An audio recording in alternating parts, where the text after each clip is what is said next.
Hi, I welcome you all for my Java 8 video series. In this session, we are going to discuss about anonymous inner class. In our earlier video, we discussed in detail about what functional programming is all about.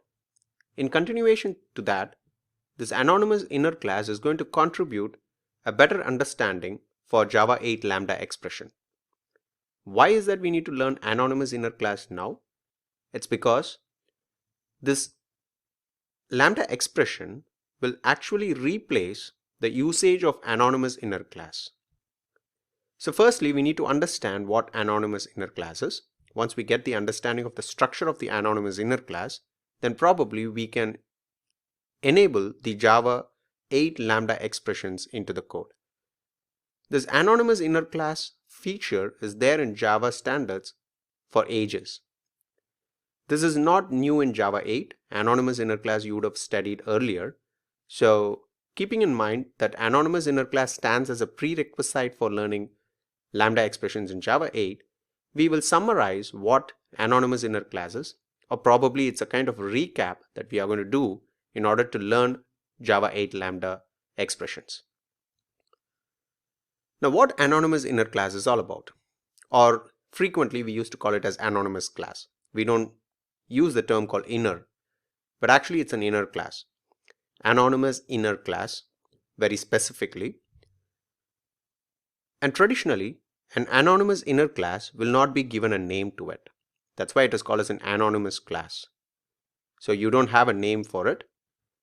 And these anonymous classes will be referred or instantiated in a single statement itself. It will be declared and instantiated in a single statement of line. And moreover, these anonymous classes are going to be instantiated only once. So you will use the anonymous inner class snippet of code only for a local usage within the specific scope of a program, and you will not be eligible to call that anonymous inner class snippet of code to the external environment. Let's say, for example, you have a piece of function code or a method code in Java class, and inside that method you will be eligible to enable the anonymous class snippet. And since it doesn't carry a name for it, you will not be eligible to call that class outside, and then you cannot create it manually with an instantiation process. Rather, as you declare it, the anonymous class, it also gets instantiated at the same time. So you should consider using an anonymous class whenever you need to create a class for single time of instantiation.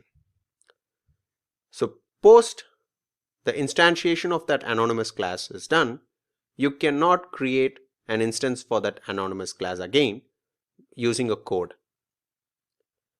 An anonymous class must always implement an interface or extend an abstract class. So you either create an anonymous class with the help of an interface implementation, or you go for extending an abstract class. The reason interface and an abstract class are acceptable here to create an anonymous class is because the interfaces will carry an abstract method in it, and also the abstract class will carry an abstract method in it. The idea of creating an anonymous class is to give the implementation for those abstract methods locally to your scope of code.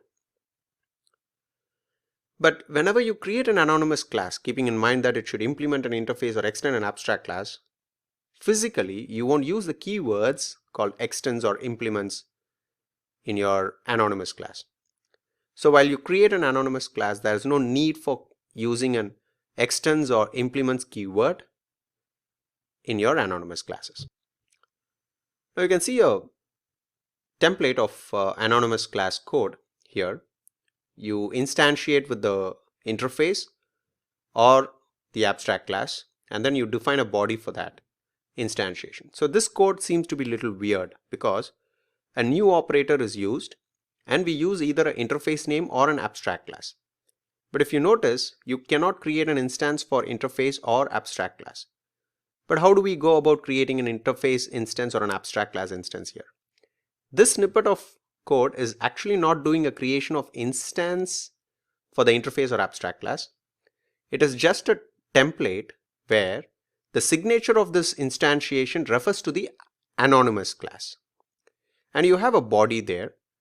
You will define all your implementation of those abstract classes methods inside this anonymous class body. So typically to say, it doesn't carry a name in it. Rather, you just create an instance of the interface or an abstract class with the template of class body in it to refer it as an anonymous inner class. So let's take some example.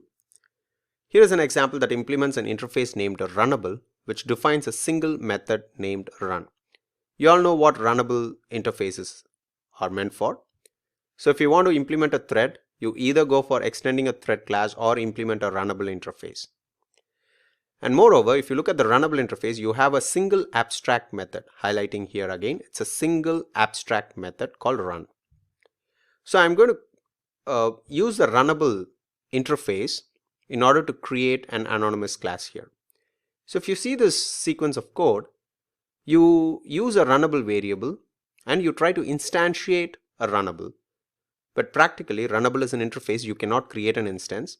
But if you look at this template contributes for the creation of anonymous inner class, but actually you are not creating an instance for runnable interface. And once you create a body for that anonymous inner class, this anonymous inner class is actually for the runnable implementations. So what is the runnable implementations that you're going to do here is the run method. You need to override the run method from the runnable interface, which is a single abstract method, and then you define the code for that run method. And that's it we have to do in the anonymous inner class. And if you want to invoke this anonymous inner class implementation, you will use the variable called R, that is a runnable R. R is the one which is actually holding the complete scope of that code, anonymous inner class code. So you can refer to that anonymous inner class code by using this variable called R in the later point of code accessibility. So anonymous inner class is nothing but a class, an inner class, which doesn't carry a name in it, and the template for the anonymous inner class is to either instantiate an interface or an abstract class. But technically speaking, it is not instantiating those interface or abstract class. It's just a template to define an anonymous inner class. It will carry a body in it, and the abstract methods of those interface and abstract class have to be overridden. To be a notable point, one anonymous class can implement only one interface. You cannot implement multiple interfaces. Generally, a class can implement multiple interfaces here in Java, but in anonymous inner class, you will be eligible to implement only one interface. With that one interface structure, you will be eligible to create one anonymous class.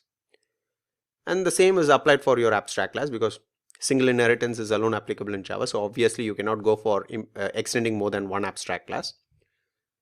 So there again it says one anonymous class extends only one abstract class, and one anonymous inner class can implement only one interface in it, and ensure that you are going to override all the abstract methods that's been defined in interface or an abstract class inside your anonymous inner class. So with this, we end up the introduction of anonymous inner class. We will see a practical demo of this. Post that, you will get some understanding to migrate from anonymous inner class to the Lambda expressions.